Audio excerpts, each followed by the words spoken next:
Did you know that 13 ministers in the NDA 2.0 cabinet lost the elections? Did you know that but for Tamil Nadu, the BJP has successfully elected an MP from each state in India?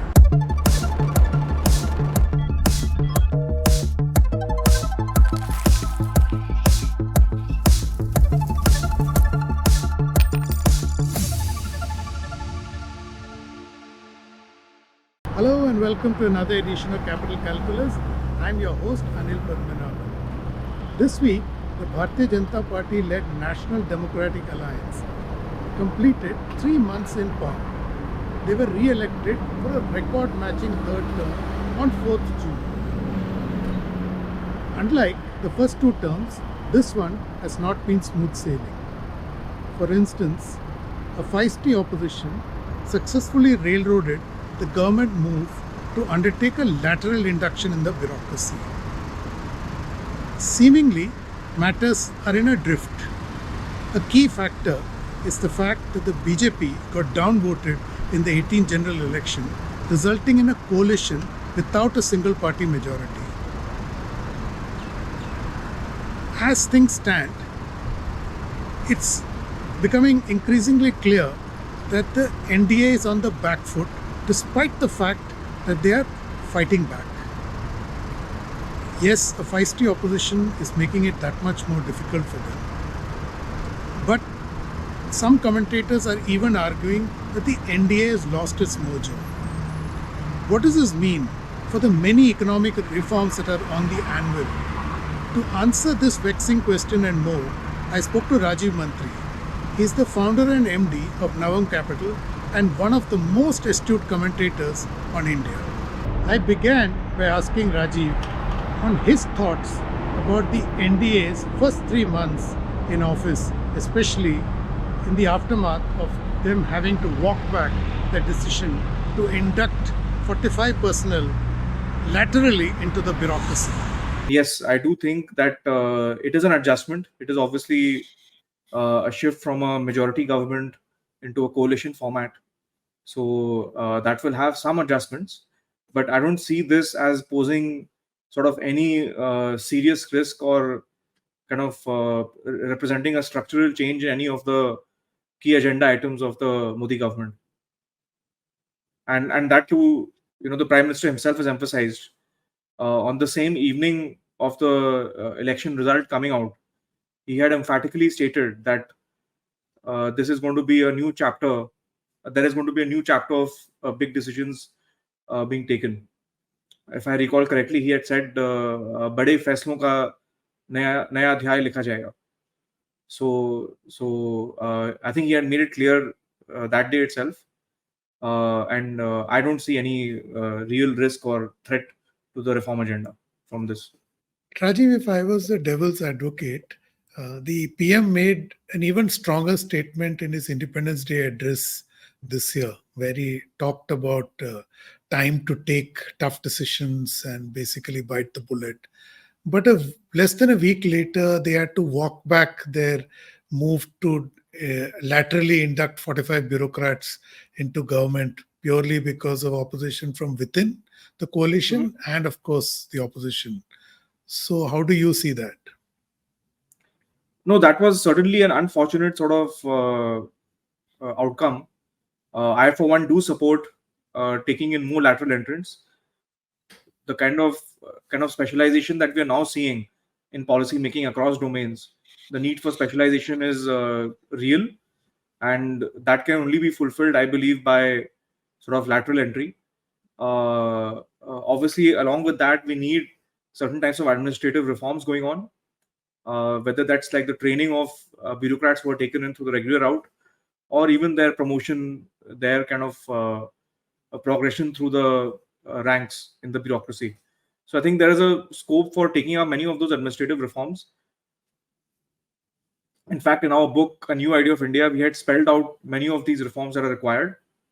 And I think the consensus to execute some of these reforms still evades us, principally because what we are seeing coming from opposition in particular is a very, I believe, toxic type of rhetoric and politics being played. So unfortunately, important issues of national sort of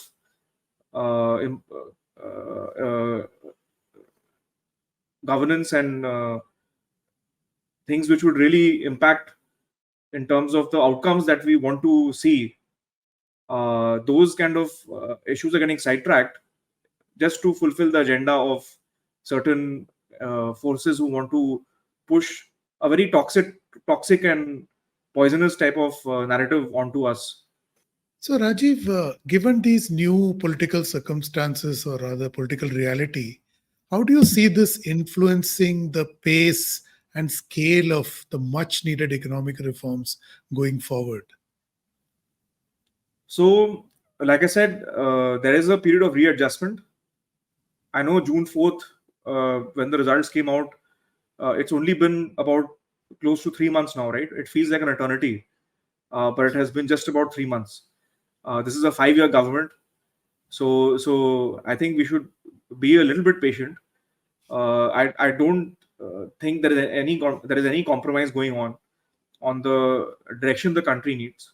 If anything, I do believe BJP will double down on reforms.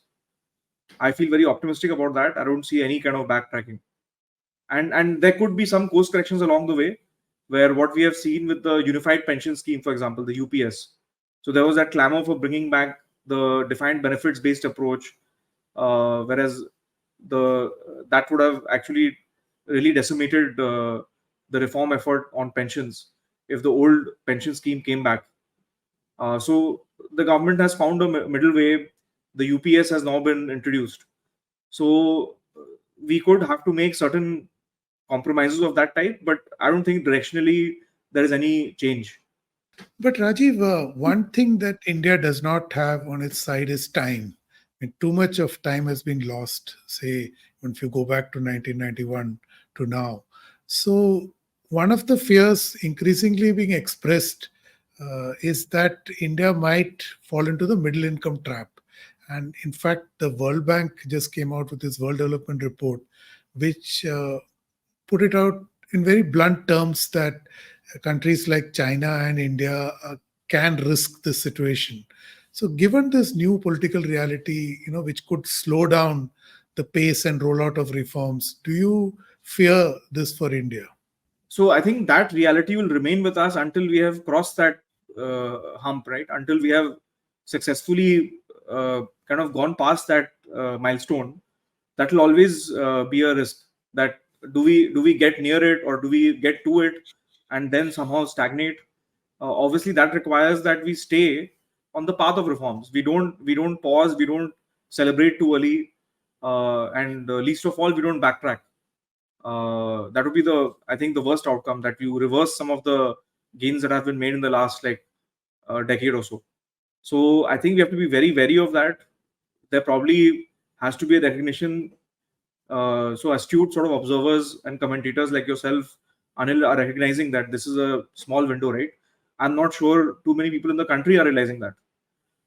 So they are voting based on very, very narrow considerations on who is giving certain benefits and doles for the next 2 years. And if that carries on, unfortunately, we might get what we deserve, which will be that kind of stagnation. Thank you for your candidness, Rajiv. Because one of the challenges of reforms, and the challenge for any kind of a policy reformer, is that the target is always moving, right? Like, you can never say that now we are done with all the reforms. Whereas if you go in the opposite direction, it is easy to break things apart. It is easy to cause a chaos. It is easy to sort of bring in economic and political sort of instability and destruction. There are ample number of states in the country which have seen that in the past decades, and who are actually even seeing it today.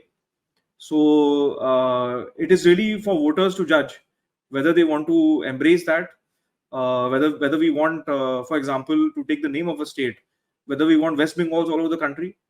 There was a recent paper put out by the Economic Advisory Council to the Prime Minister, which showed that for the last 20 years, post liberalization, the only state in the country which has grown slower than it did in the previous decade, that is the decade of liberalization, the 1990s, has been West Bengal. That to me is a shocking statistic.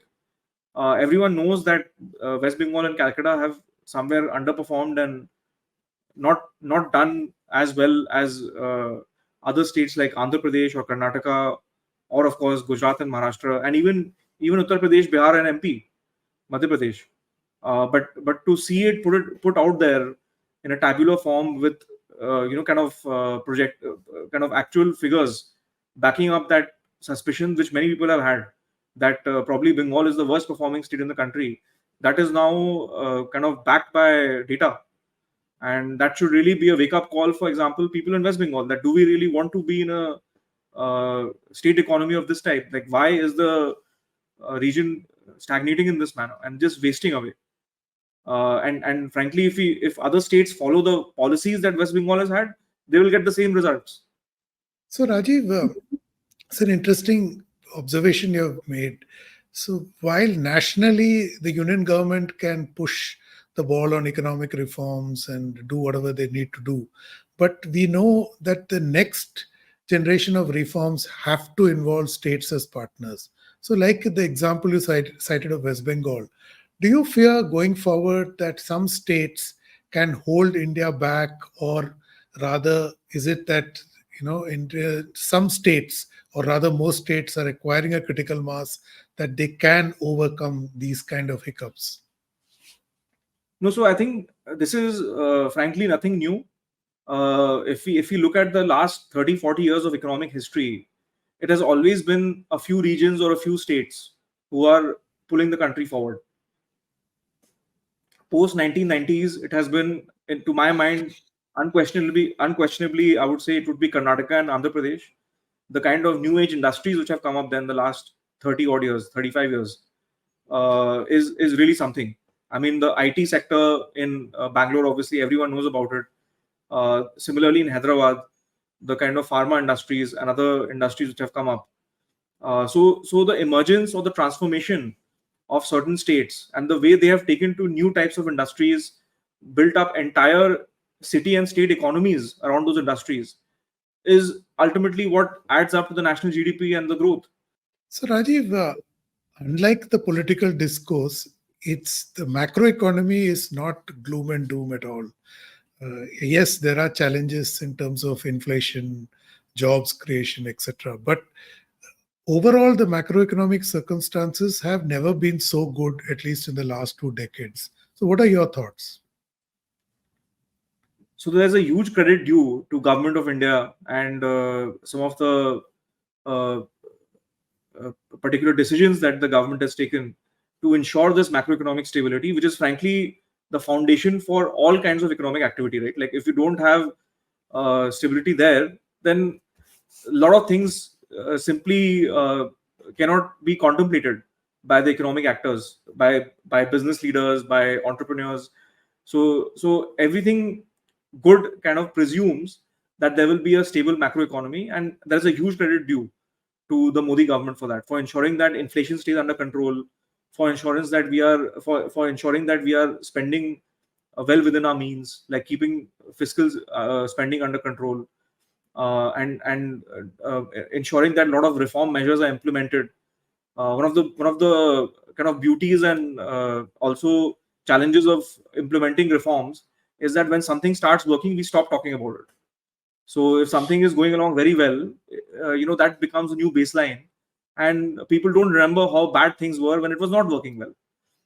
So the GST is one case in point. I'm not suggesting that the GST we have is a perfect GST, or there is no scope for operational improvements.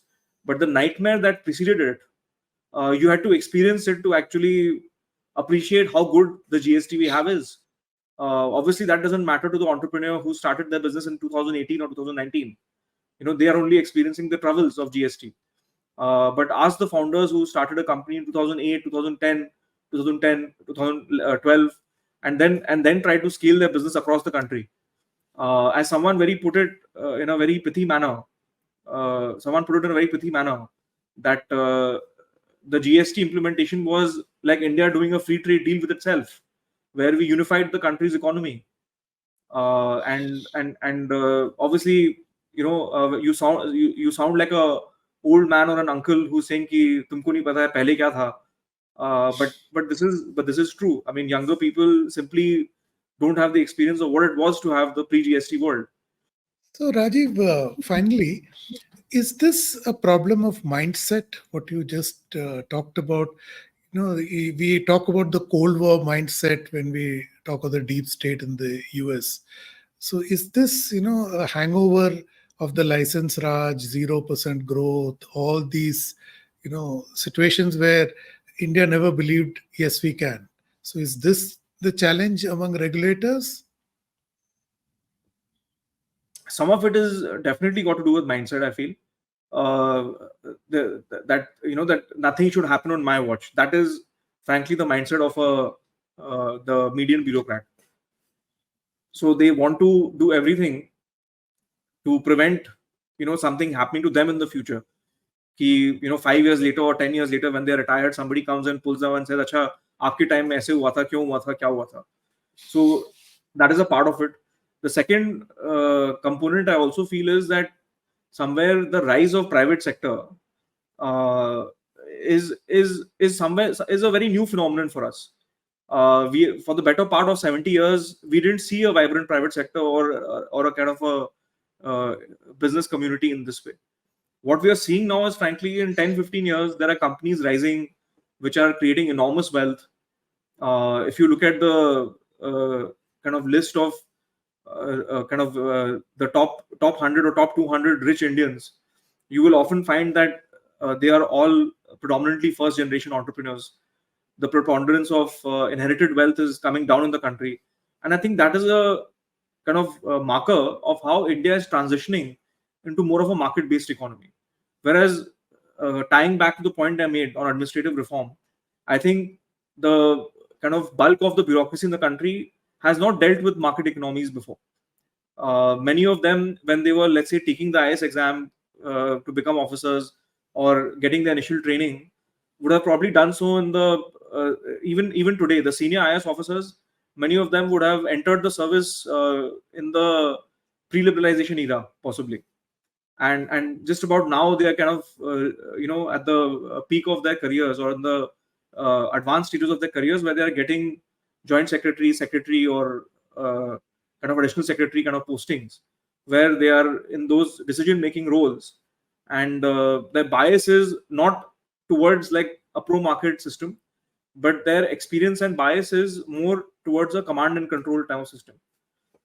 So I think that is a big difference, that the experience of, let's say, 80s and 90s still colors policymakers in 2024.